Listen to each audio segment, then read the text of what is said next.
Muy buenos días compañeros, reciban un cordial saludo.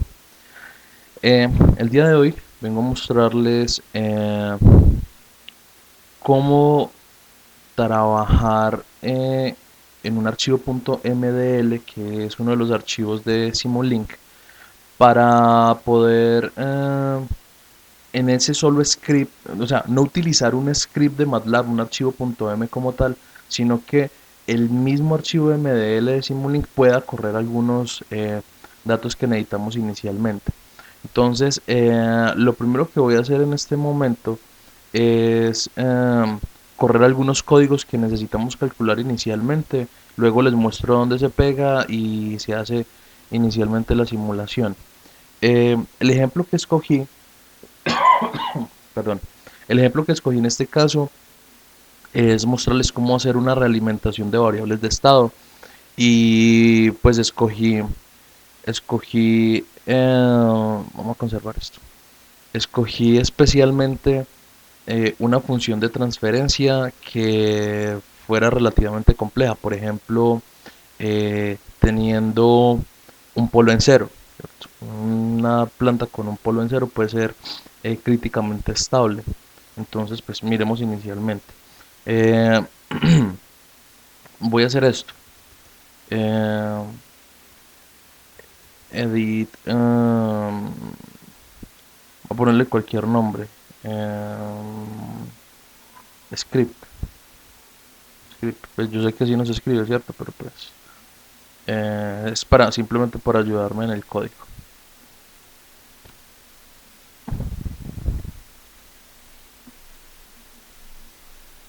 Entonces él ahí lo está creando. Hagamos esto, clc clear all, que esto sería lo normal, ¿cierto? Como escribir en un script. Close all, tal. Ok, corramos este pedacito para borrar esta basura.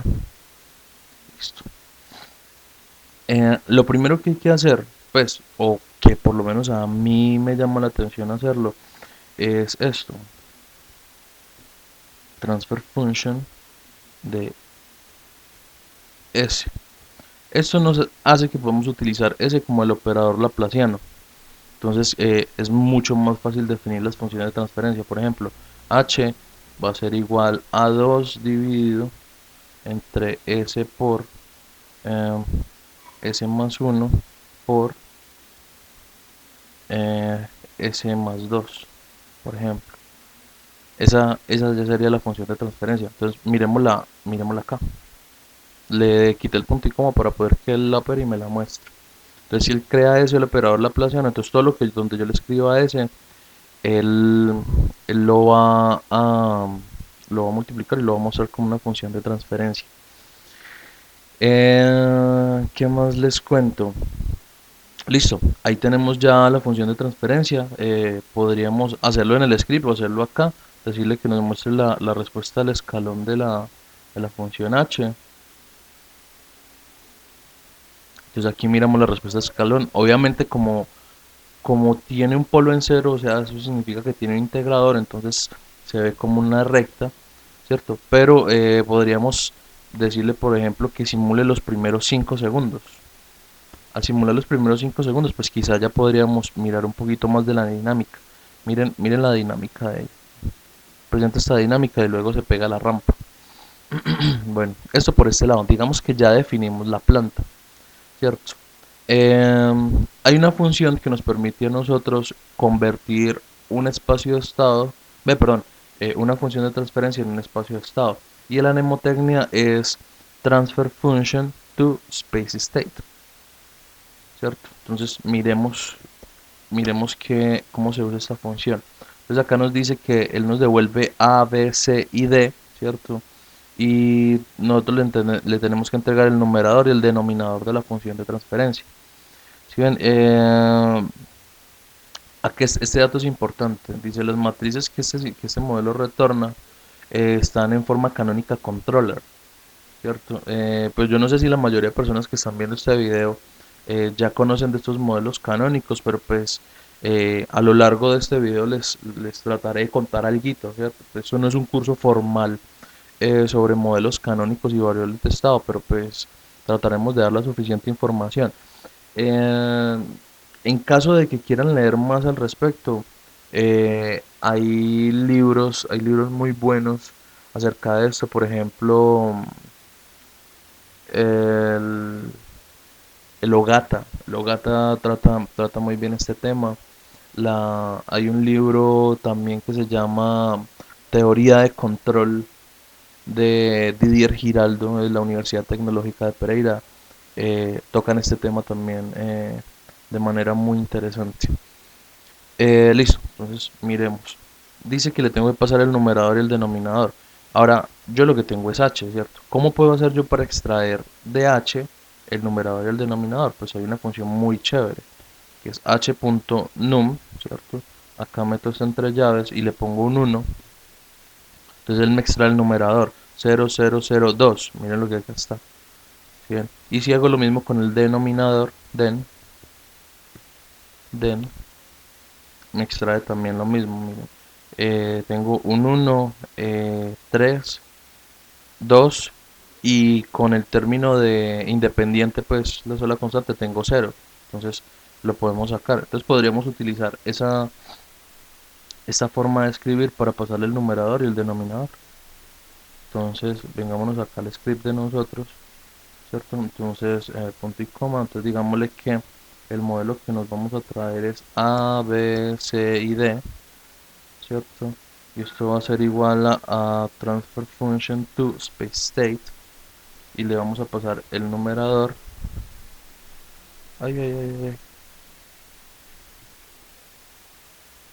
Digámosle que no, que le di control N. Control N es una forma también de abrir un script nuevo. Digámosle control B, este es el numerador, control B, entonces aquí sería el denominador. Listo, si yo corro este sistema hasta acá, él me va a mostrar a mí los matrices. Miren, acá está A, B, C y D. Así que,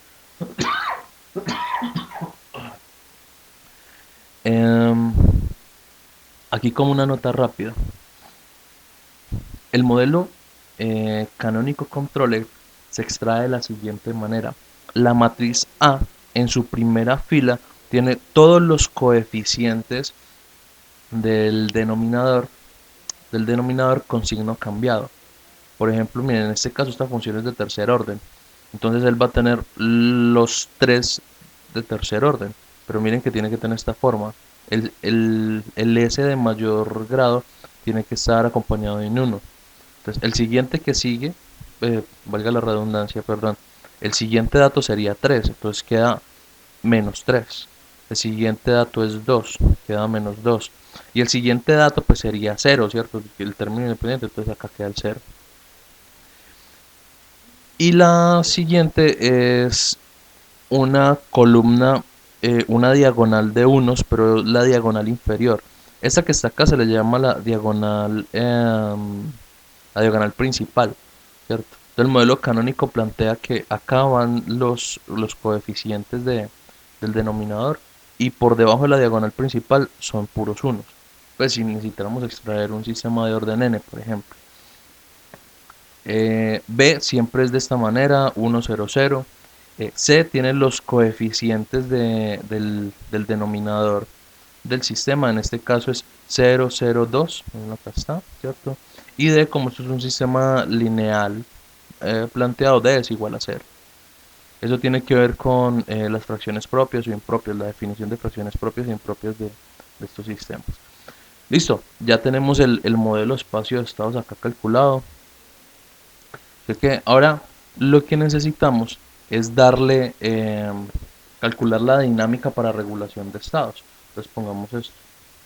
Em, regulación de estados. Regulación de estados. Resulta que para regular los estados nosotros tenemos que plantear una dinámica. Y esa dinámica nosotros la planteamos desde T sub S, que es el tiempo de establecimiento. ¿Sí que? Y la planteamos desde un máximo sobre impulso. ¿Sí que? Entonces pongámosle por acá tiempo de establecimiento, y este que está acá, pongámosle máximo sobre impulso. Listo. Entonces, recordemos la gráfica, miremosla si está por aquí, no, no está por acá. Entonces, digámosle otra vez step de 5 segundos, ¿cierto?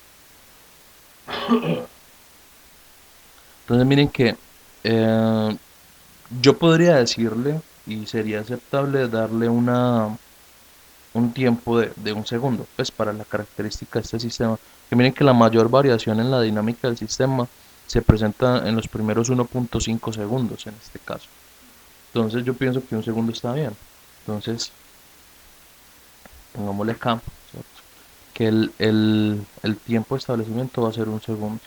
Y el máximo sobreimpulso generalmente, ¿cierto? Uno le deja que se permita una leve oscilación. Entonces uno trabaja con el 5%, ¿cierto? 5 sobre 100, ese es el 5% del máximo sobreimpulso. Lo que sigue es calcular el coeficiente de amortiguamiento asociado a esos valores. Entonces, eh, ustedes que ya, las personas que ya conocen sobre teoría de control y cómo se diseña la dinámica de un sistema, esa fórmula es muy conocida, vuelvo y lo remito a los libros que les comenté inicialmente, ahí están muy bien nombrados, pero en este caso pues yo la voy a escribir.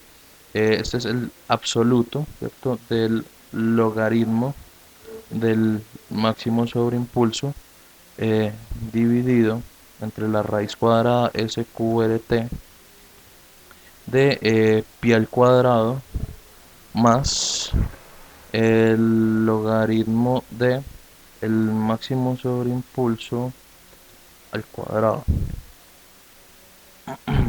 Listo.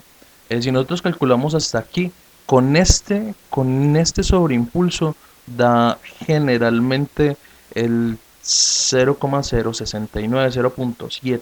O sea que esos son como los valores típicos que uno le permite de variación a una planta. Pero entonces miremos. Exactamente, miren, 0,6901. Ese es como el valor típico, permitirle a la planta que varíe eh, en ese coeficiente de amortiguamiento. Listo. Y para calcular la velocidad natural del sistema, entonces, como nosotros necesitamos que el sistema se estime dentro de más o menos el 2%, entonces ponemos 4, ¿cierto? Si quisiéramos que el sistema se estabilizara, tomar el tiempo de estado estable entre el más o menos 5%, entonces habría que poner 3, ¿cierto? Pero en este caso utilizamos 4 dividido porque eso significa esto, que en este tiempo de establecimiento la señal se va a meter dentro del más o menos el 2% del valor final de la señal, ¿cierto? Si le colocamos 3, entonces en este tiempo de establecimiento se va a meter dentro del más o menos el 5, pero entonces generalmente se usa el 4. Entonces esto es acá cita por el tiempo de establecimiento, ¿cierto? Punto y coma. Entonces, en ese orden de ideas, nosotros ya podríamos plantear que con este elemento se diseñó una dinámica, ¿cierto? Entonces, escribamos la planta genérica, o sea, como la planta diseñada, ¿cierto? Voy a ponerle H sub D, que sería la H deseada. Entonces, esta planta es omega sub n al cuadrado dividido, ¿cierto? Entre S al cuadrado, en este caso, más 2 por 2 zeta, ¿cierto? 2 por zeta por omega n por S, más omega n al cuadrado. ¿Sí ven? Entonces, miren H sub D, que esta sería la deseada. Entonces, si yo le digo step de H sub D, que es la H deseada, o sea, ese es el comportamiento que yo diseñé. Entonces miremos, este es el dibujo. ¿Sí lo ven? Entonces si yo le doy aquí clic contrario y le digo que me muestre características, respuesta pico. Miremos. Acá me dice, el overshot es el sobreimpulso. Efectivamente, en porcentaje se cumplió, ¿cierto? Se dio al 5%, o sea, el máximo sobreimpulso que se generó fue ese. Y el otro es steady state, bueno, obviamente no lo da acá, pero el valor de estado estable es 1. Y lo podríamos ver fácilmente desde acá, desde el teorema de valor final. El teorema del valor final dice que si ustedes dan como entrada a un sistema un escalón unitario, ¿cierto? Entonces se podría hacer esta función evaluada en cero, con s igual a cero. Entonces cuando s es igual a cero, queda 36 sobre 36, 33.6 sobre 33.6, eso nos da 1. ¿Listo? Ese es el teorema del valor final. Pero bueno, eso tiene su teoría asociada que pues no la vamos a discutir en este momento. Eh, Tiempo de establecimiento. Entonces miren que él nos plantea acá más o menos el 2%, ¿sí ven? Y efectivamente aquí en este punto se nos metió dentro del 2%. Si lo ven, acá está dentro del 2% se nos metió y está muy cerca de un segundo. Esta variación de acá se da es precisamente por eso, por este rango de variación que se mete acá. Pero en este caso pues no habría ningún problema porque pues está relativamente cerca de lo que yo estoy diseñando. Entonces miren que este sistema que yo diseñé o el comportamiento que yo diseñé sí sigue los criterios iniciales que yo le di. Listo, entonces vamos bien. Pero bueno, tenemos un problema, ¿cierto? El sistema que nosotros queremos controlar es un sistema de tercer orden. Entonces nosotros no podemos comparar un sistema de tercer orden con un sistema de segundo orden, ¿cierto? Entonces resulta que hay un criterio que se llama el criterio de polos dominantes que nos permite a nosotros introducir otro nuevo polo, ¿cierto?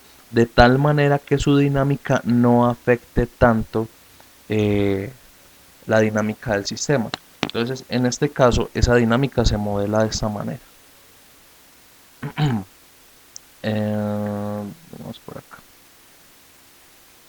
Entonces, este es, digamos, voy a borrar esta parte de acá, ¿cierto?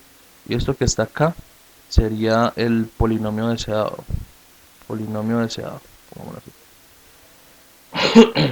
A ver, más bien así, el denominador deseado.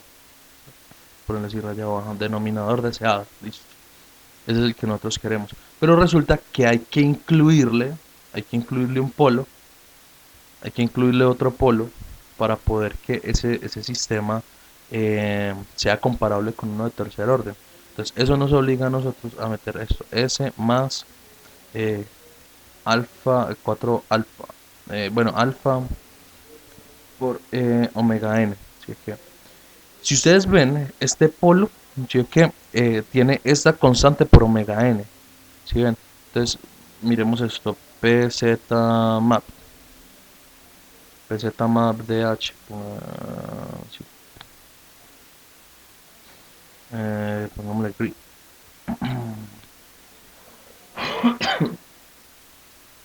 Acá está. Si lo ven, no sé si se alcanza a percibir bien, pero aquí hay un polo. El otro polo está por acá en -2. Y el otro polo está aquí en 0. Aquí se ve chiquitico. Mírenlo ahí, que este es el uno, este es el otro y este es el otro. ¿Sí ven? Listo.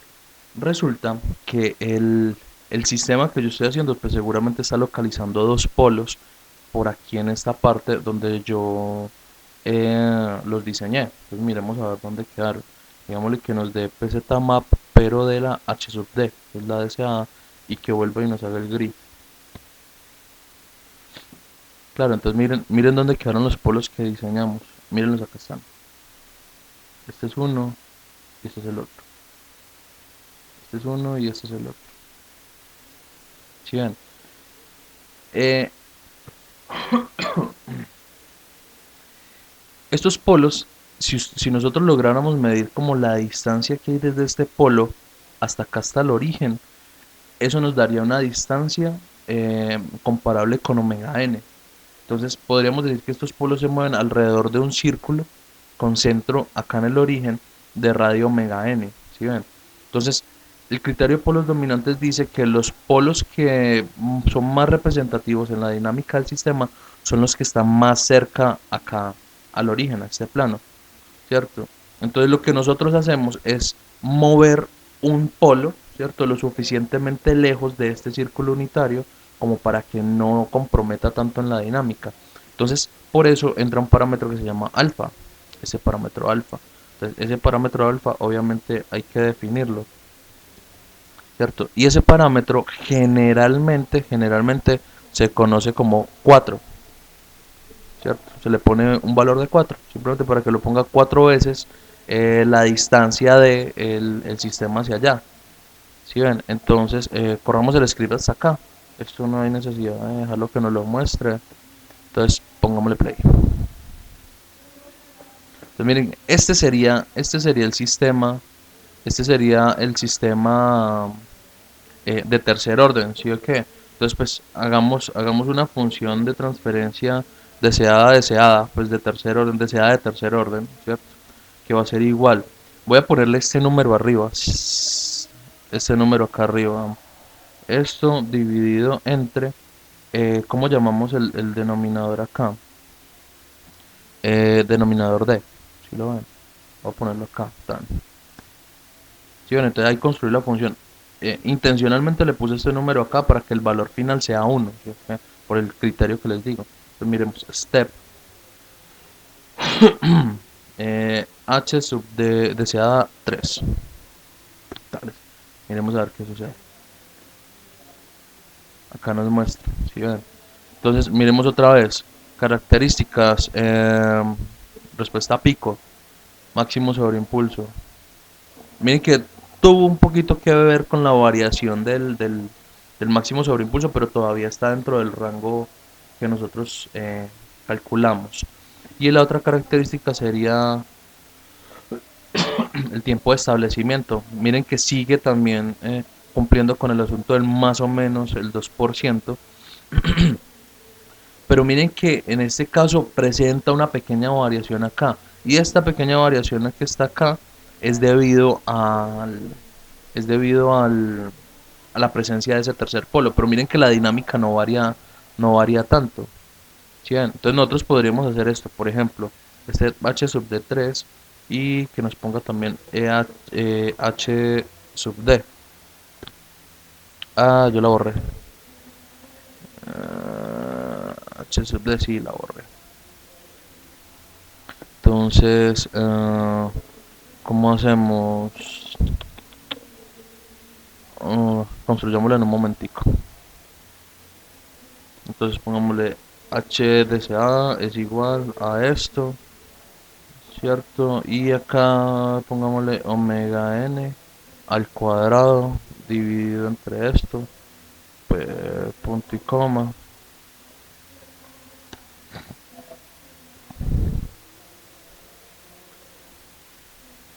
Listo. Entonces ya tenemos h sub d y la que necesitamos calcular es esta, ¿cierto? Entonces ya hagamos esto. Esta fue la que intentamos hacer hace un momento. Miren, acá está. Acá están las dos. La señal original, que sería el azul, y la señal aproximada. Pues hay unas pequeñas variaciones acá, pero miren que el comportamiento general es muy parecido. ¿Sí ven? De hecho, entre yo más corra el polo hacia atrás, más se va a parecer. Pero resulta que hay unos problemas que tienen que ver ya con la energía del controlador. O sea, el controlador ya necesita mucha más energía para poder mover esos polos hacia allá. Entonces, pues eso hay que tratarlo con mucho cuidado. En este caso, como son simulaciones, pues bueno, el papel y las simulaciones pueden con todo. Pero los sistemas reales, pues ya necesitan un poquito más de cuidado con eso. Entonces, este es el sistema que nosotros necesitamos, ¿cierto? Pero resulta que nosotros necesitamos sacarle los coeficientes a eso para poder extraer los polos, ¿cierto? Entonces, miremos. Hay dos formas de hacerlo. En este caso nosotros ya tendríamos una función h sub d3, donde ya estarían los polinomios. Entonces podríamos hacer esto, h d3, ¿cierto? D3 punto denominador, ¿cierto? Y acá 1, tan. Ahí extraeríamos eso, ¿cierto? Pero resulta que pues ya ahí estarían multiplicados y perderíamos como la facilidad de manejar eso. A mí, personalmente, me gusta hacerlo de la siguiente manera. Eh, yo digo que este polinomio, el polinomio, el normalito es 2 por zeta por omega n, 2 zeta omega n s, ¿cierto? Y acá quedaría omega n al cuadrado. ¿Sí ven? Quedaría así como ese vector. Y de hecho, si miramos h deseado, ¿sí ven? Estos serían los mismos coeficientes: 1, 8 y 3. ¿Sí lo ven? Listo. Pero resulta que el nuevo polo que yo quiero incluir es un polo que está acá, entre alfa por omega n, que es este polo. ¿Sí lo ven? Ahora, ¿cómo puedo hacer yo para generar un vector de estos eh, con la contribución de estos dos polinomios? Entonces, les presento la convolución. Pues podríamos utilizar la función de convolución, ¿cierto? Para que nos haga ese trabajito. Entonces, le hacemos la convolución entre, entre estos dos polinomios. ¿Sí ven? Entonces acá ya es más transparente el uso de alfa. ¿Sí ven? Entonces miremos acá. Bueno, ahí nos dio unos datos, pero entonces comparemos porque nosotros ya tenemos esto acá calculado. Entonces miren, el primer elemento 1, el segundo 3.1848, aquí está. El siguiente 2.19 aproximado a 1, listo. 7.78.9 tales, ahí está. Ok. Esta función nos sirvió para... Y queremos calcular los polos de ese sistema, listo. Entonces simplemente ya tenemos el polinomio ahí calculado y le decimos aquí roots, ¿cierto? Igual de la convolución de ese dato. Mm, no. Eh, yo tenía que haber hecho esto, más bien. Bueno, hice un daño. Listo, ahorita sí. Bueno, a mí me toca volver a correr el script acá. Listo, entonces ahorita sí. L- Ya le saqué las raíces. ¿Sí ven? Entonces yo podría decirle P, los polos de este dato son iguales a eso. Entonces ya acá generé los polos.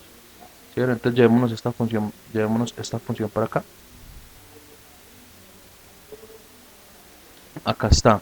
Entonces hasta alfa nos interesa. Estas dos funciones pues ya no nos interesan mucho. Acá ya calculamos los polos que necesitamos, ¿sí ven?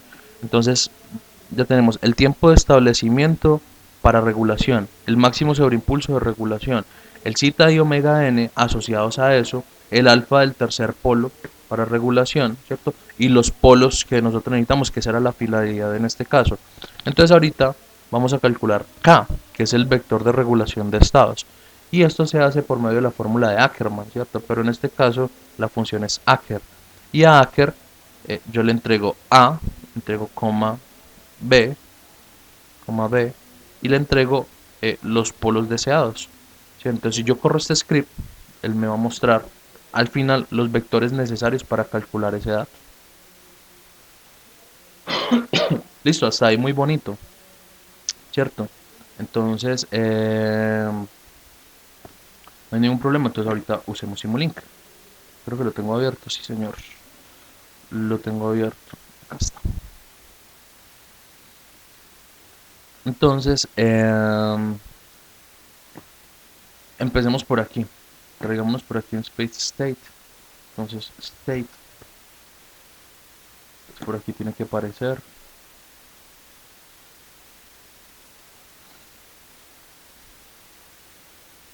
Démosle tiempo. Aquí apareció Space State. ¿Cierto? Entonces nosotros podremos inicialmente, ¿cierto? Decirle vea, la matriz A es A, la matriz B es B, la matriz C es C, la matriz D es D, ¿cierto? Condiciones iniciales, eh, se las voy a poner todas de punto 2, ¿cierto? Como tenemos tres variables de estado, Entonces, tenemos tres variables de estado. Tenemos tres variables de estado, entonces voy a colocar tres condiciones iniciales. Punto acá. La, entonces, punto 2, punto 2, punto 2. Voy a poner las variaditas. Punto 2 menos punto 2, punto 4.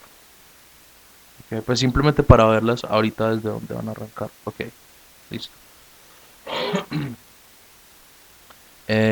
Bueno, miremos la dinámica del sistema, ¿cierto? Entonces pongámosle un step acá, step,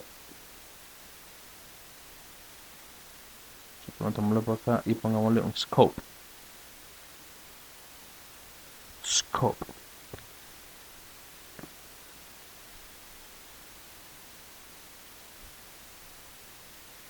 Pues como los datos están acá simulados y todo el asunto, pues no hay ningún problema, ¿cierto? Entonces digámosle por acá, play. Este sistema no necesita grabarlo, pues para poder mirar, pues miremos. ¿Sí ven? Pues ellos parten de unas condiciones iniciales, como no parte de cero, ¿cierto? No parte de cero, entonces hay una pequeña variación ahí. Bueno, y esa es otra de las virtudes de los espacios de estado, ¿cierto? Vamos acá, control X y voy a ponerle un cero. Ok, volvamos a correr. Mírale. Como en este caso, esto está más asociado a una función de transferencia porque no tiene condiciones iniciales. Entonces el comportamiento es de este modo, ¿cierto? Ah, bueno, otra cosa. Este step generalmente siempre empieza desde 1. Entonces pongámosle que empiece desde cero. Pues miren, ya tiene más relación con la función de transferencia que vimos hace rato. Pero la virtuosidad o la facilidad que tiene este sistema de las variables de estado es que ya nos permite a nosotros contemplar también condiciones iniciales. Listo. Pero resulta, ¿cierto? Que nosotros vamos a hacer una realimentación de variables de estado. Entonces, en este caso, a nosotros no nos sirve solucionar este sistema de esta forma. Entonces, la ecuación de salida tiene que ser una identidad de orden 3, que para que la salida sean las variables de estado. Y si nosotros le ponemos acá a D, le ponemos a D, pues obviamente si D es igual a cero, entonces pues tiene que tener una coherencia espacial con la matriz. Entonces tendríamos que ponerle un vector de ceros, y el vector tendría que ser de 3 por 1, una columna de ceros, porque van a salir tres variables. Entonces, ok, y aquí podríamos mirar las variables de estado. Miren, acá está. Entonces ya me mostró, fueron tres gráficas. ¿Sí ven? Y acá está, vea, una empieza desde punto 2, la una desde menos punto 2 y la otra desde punto 4 más o menos, que fue lo que yo le puse. Ya tiene coherencia con la inicialización de ellas. Pero miren que hay unas variables de estado que se estabilizan, que son las que dan dinámicas inicialmente, ¿sí ven? Pero hay otra que sí crece, que es la que está asociada al polo.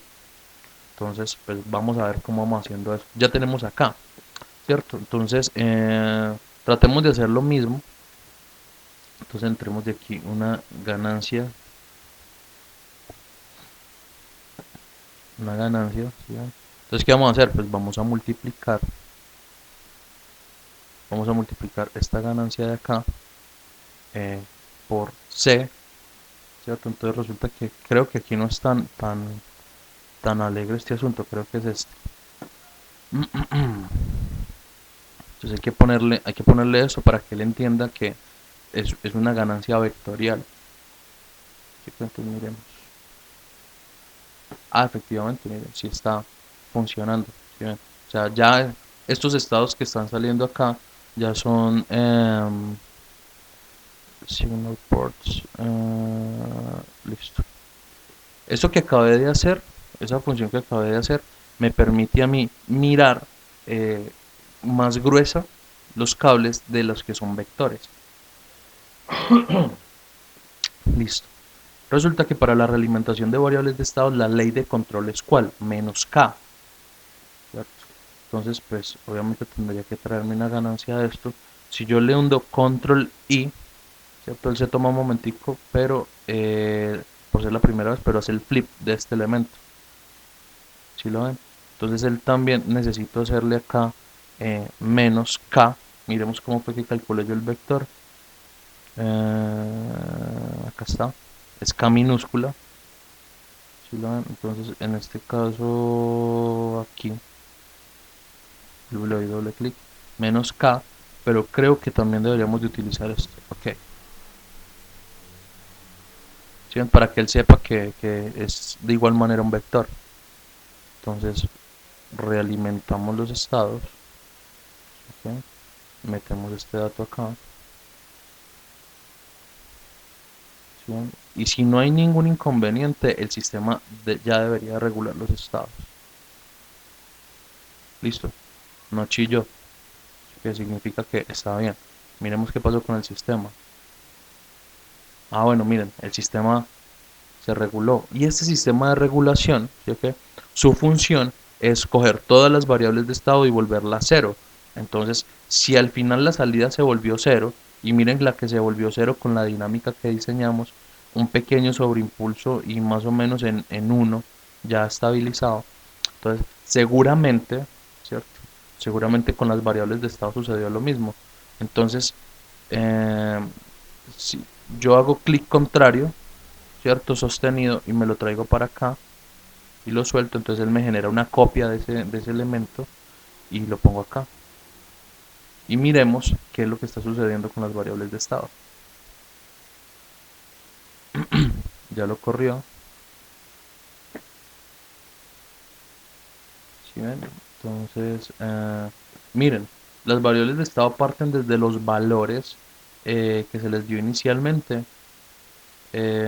punto 2, punto 2 y punto 5, y tienen estas oscilaciones, estas variaciones, ¿cierto? Para la regulación, pero al final se regulan y miren que todas se meten más o menos dentro del 2%, ¿cierto? Alrededor de un segundo, por aquí más o menos.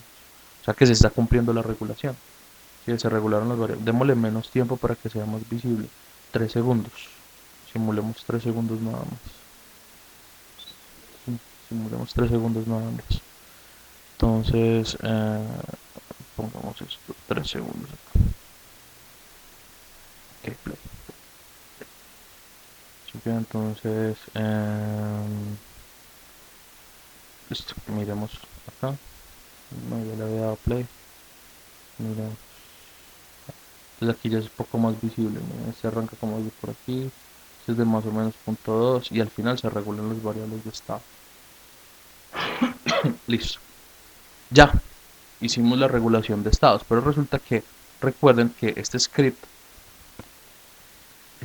que está acá está asociado a tener que correr estos códigos de acá, ¿sí ven? Para poder generar estos datos, por lo menos lo que tenemos acá, esta pequeña sección de código, ¿sí lo ven?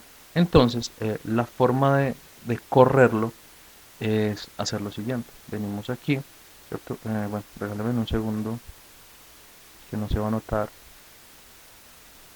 Bueno, entonces la idea es meter todo lo que se hizo, ¿sí que? En, en el script de MATLAB, perdón, acá en el MDL para que no haya necesidad de eh, tener los dos archivos, tanto el script, que es donde escribimos el código, que es este, ¿cierto? Como el archivo de simulación. Entonces nosotros copiamos lo que nos interesa acá del código, ¿cierto? Le decimos copiar y venimos acá al modelo, le decimos clic contrario, Model Properties, y acá nos vamos a encontrar estas cuatro pestañas. Venimos a la de callbacks y en callbacks le decimos init function, y acá donde está init function, entonces son todas las variables o todos los cálculos que él hace cuando se abre el modelo. Pues cuando se corre el modelo, él calcula todo lo que tenga acá y simula. ¿Sí? Entonces, paste, acá están todos estos datos. Entonces, digámosle aplicar y OK. ¿Sí ven? Entonces, para garantizar que eso sí está funcionando, entonces quitemos estos datos de acá. ¿Cómo los quitamos? Clear. Listo, y borramos esto aquí. ¿Sí ven? Entonces simplemente dejemos este solo módulo. Entonces yo guardé este módulo como un title. Entonces cerrémoslo. Entonces miren que en este caso MATLAB está como desde cero y yo solamente tengo ese archivo que se llama un title. Voy a colocarle realimentación de estados. Bueno, acuérdense que eso no debe llevar espacio, realimentación EST. MATLAB pone problemas cuando se ponen espacios en los archivos. Abrámoslo. Listo, yo ya lo abrí. Miren que no cargó nada, no tengo ningún script abierto. Este script lo voy a cerrar. No tengo ninguna variable precargada acá. Y lo único que le voy a decir a él es simule. ¿Sí? Entonces cuando él le digo simule, él automáticamente calcula todos los datos que le puse allá, calcula todo lo que necesita y simula, ¿cierto? Y pues obviamente obtuvimos acá los resultados que quisimos, ¿cierto? Que era ver la regulación de estados. Si ven, todos los estados se los llevó a cero, y la salida del sistema. ¿Sí ven? La salida del sistema. Listo. Eso era lo que quería mostrarles por hoy. Quería simplemente contarles este aspecto, que es posible hacer esto. Recuerden que por lo menos los que están eh, conmigo en el curso de laboratorio de control tienen una tarea pendiente, entonces técnicamente ya les hice la mitad de la tarea. Lo que les queda a ustedes es diseñar ya el observador, porque pues o sea, vuelvo y les cuento, como ya se los dije en clase, ¿sí ven? Es necesario para poder hacer la realimentación de estados que yo pueda tener acceso a las variables de estado. Pero esto en este caso es posible porque pues hicimos un truco acá y pudimos sacar los estados, ¿cierto? Pero, ¿qué pasaría en el caso de que no fuera posible? Tendríamos problemas. Entonces, por ejemplo, que no pudiéramos acceder a las variables, no pensemos en eso todavía, pensemos en que el proceso que ustedes quieren hacerle control tiene 10, 20 variables, ¿cierto? Eso implicaría que ustedes necesitarían tener 10, 20 sensores y los sensores pues realmente no son económicos. Al no ser económicos, pues de entrada el sistema de control sería excesivamente caro. Entonces, pues ya vamos atacando por ese lado el problema económico. O sea, habría que comprar muchos sensores, tendríamos problemas por ese lado. Ahora sí, traigamos el problema que ya habíamos nombrado. Ahora piensen que por lo menos de esas 10 variables, por lo menos una, ¿cierto? Solo una, no es accesible. No podríamos tener acceso a ella de ninguna forma, ni de sensores, ni de nada de eso. ¿Sí ven? Entonces, este modelo que está acá se convierte en un modelo muy académico, muy académico. Entonces, para esa razón, ya se aplica el método de los observadores. Y el observador es un método que él coge simplemente la entrada y la salida de un sistema, ¿sí? La entrada y la salida de un sistema, y él estima cómo sería el comportamiento de las variables de estado internamente. Y con ese comportamiento de las variables de estado, entonces ya se puede utilizar este vector de regulación para realimentar el estado. Eso es muy bonito. Yo espero que tengan una muy buena experiencia con ese dato. Obviamente ya después de que presenten la tarea completa, las personas que la tienen que presentar, pues entonces yo les presentaré formalmente el observador para que los que les haya funcionado pues tuvieron una buena experiencia, y a los que no les haya funcionado entonces pues al menos lo conozcan, ¿cierto? Porque pues de hecho los observadores de estados son como el hola mundo de la estimación de parámetros en la teoría de control.